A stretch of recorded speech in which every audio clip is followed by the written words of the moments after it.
نماز نہیں ہے تو پھر ہم ہیں کس کام کے؟ ہم ساری دنیا میں نیکی کی دعوت کی دھومیں مچاتے رہیں، سب کو نمازیوں کی صف میں لگا دیں، لیکن ہم خود اپنی نمازیں قضا کریں، واجب ہوتے ہوئے جماعت کو چھوڑ دیں، تو یہ کیسے ہوئے گا؟ اس لیے ہم سب کو پوری نماز کی ترکیب رکھنی ہے، پہلے سے وضو تیار رکھنے ہیں، سونے جاگنے میں احتیاطیں کرنی ہے۔ ایک بار ہم کہیں رحیم یار خان ضلع میں، میرا خیال ہمارا مدنی قافلہ کہیں سفر پہ تھا تو رکی ہوگی، اور 2 منٹ کا جو رکتا ہے نا، چھوٹا اسٹیشن آتا ہے، تو ایسا اسٹیشن تھا، کوئی نماز کا وقت تھا، وضو غالباً تیار تھا ہماری بوگی میں ایک لڑکا تھا جس کی ابھی داڑھی بھی نہیں نکلی تھی، اور کپڑے بھی بالکل سادے، اور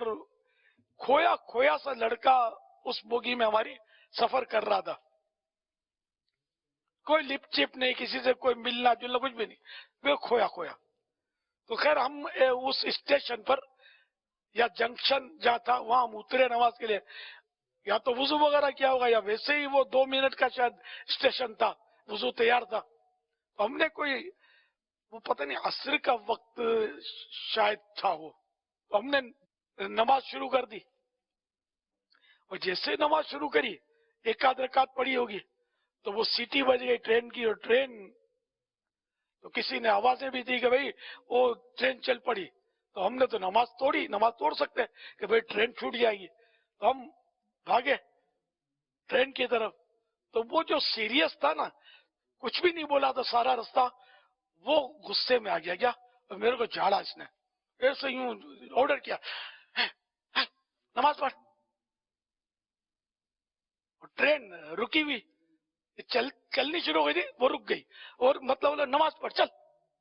تو میں یہ بینچ پہ بیٹھ گیا، اس نے نماز میں شرکت نہیں کی، اپنے بینچ پہ بیٹھ گیا، اور ہم نے با جماعت پھر نماز پڑھی، اور جب ہم سلام پھیر کر ٹرین میں آئے تب جا کے یہ ٹرین چلی، وہ ادھر بینچ پر بیٹھا رہ گیا، فضا میں گھرتا رہا، اور اس طرح وہ بیٹھا رہا، تو مجھے یوں لگا کہ شاید کوئی مجذوب تھا،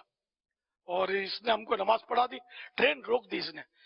شاید ہمارا وہ قافلے کا جذبہ دیکھا ہوگا، یہ بیچارے سارے نماز پڑھ رہے ہیں اور ٹرین والے ان کا خیال نہیں کر رہے، انہوں نے ٹرین بھگا دی، کیسے بھگاتے ہیں دیکھتا ہوں۔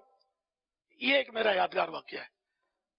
الحمدللہ۔ صلو علی الحبیب صلی اللہ تعالی علی محمد۔